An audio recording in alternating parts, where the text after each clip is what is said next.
Dag, Vanessa Foster van die Bybel in 1 jaar saam met julle. Vandag lees ons saam uit Matteus 16, verse 13 tot 23. Jesus en sy disippels het na Caesarea Philippi gegaan, 'n gebied wat hoofsaaklik bevolk was deur nie-Jode.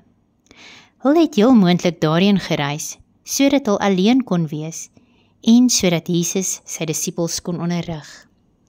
Hy begin die gesprek deur te vra: Wie sê die mense dat ek, die seun van die mens is? Jesus het nie die vraag gevra omrede hy nie geweet het wie hy is nie, en ook nie omdat hy afhanklik was van ander se menings nie. Hy verwys na homself as die seun van die mens, en dit beklemtoon nie net sy menslikheid nie, maar verwys ook na die profesie oor die Messias in Daniël 7, verse 13 en 14.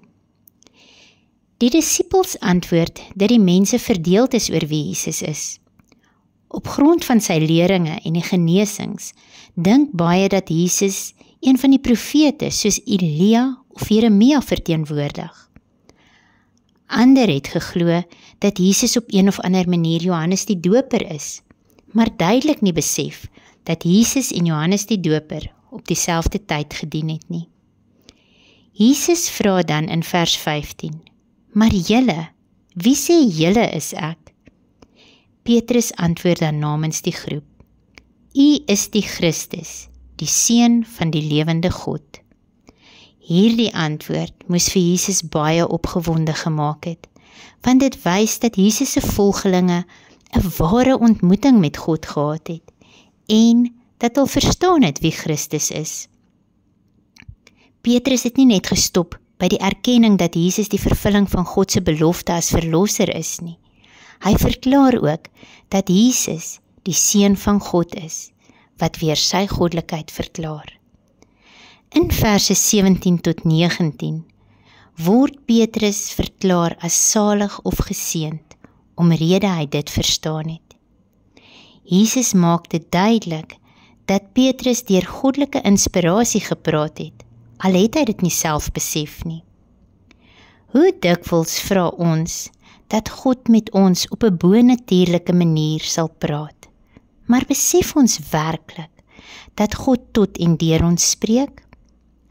Wanneer ons tyd maak en soms net stil voor God kom sit, gee ons die Heilige Gees kans om inspraak in ons lewens te hê, en sonder dat ons dit besef, openbaar die Vader homself aan ons.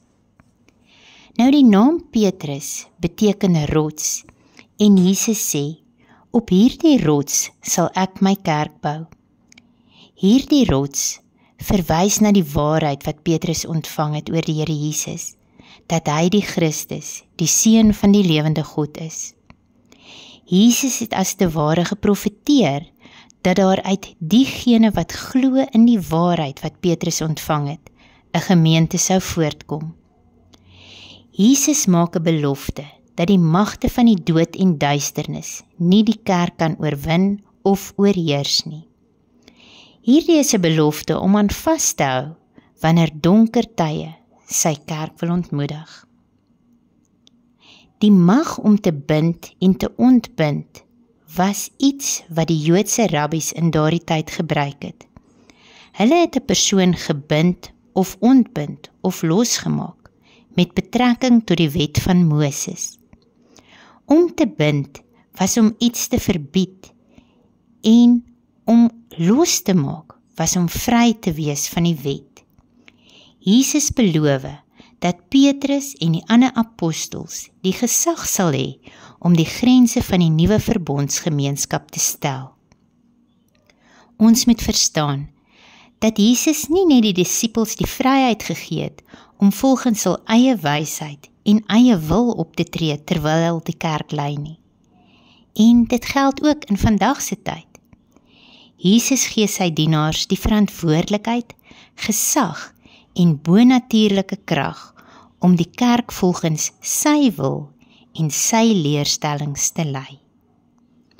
In vers 20 beveel Jesus sy disippels om nie sy identiteit bekend te maak nie. As die nuus versprei het oor wie Jesus werklik was, kon dit die gebeurtenisse wat met Jesus sou gebeur, verander. Vers 21 wys dat dit maklik is om te twyfel, selfs al is iets reg voor ons oë. Hier sien ons dat die Here die gedagtes en harte van sy disippels wou voorberei, sodat hulle gereed sou wees vir dit wat gaan gebeur. Jesus sou aan die hande van die mense ly. Trouwens, hy sou sterf en op die 3de dag weer opstaan. Die lyding en dood van Jesus was van kardinale belang weens 2 belangrike waarhede: die sonde van die mens en God se liefde. Jesus se dood het nie net die diepte van menslike sonde teen God beklemtoon nie, maar dit het ook die grootste bewys van God se liefde vir die mensdom gedien. In vers 22 sien ons dat vrees of selfversekerheid Petrus se optrede beïnvloed het.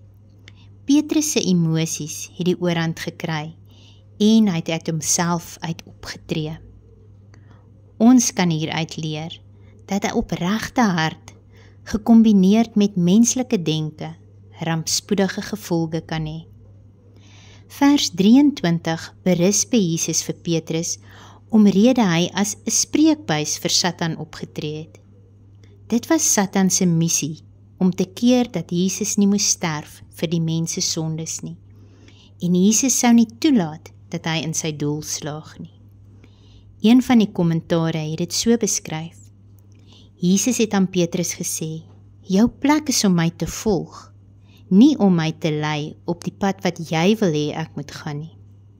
Mag elkeen van ons ook vandag agter Jesus inval, want sy woord leer ons in Psalm 23 vers 3, dat hy ons sal lei in die spore van geregtigheid, om sy naam ontwil.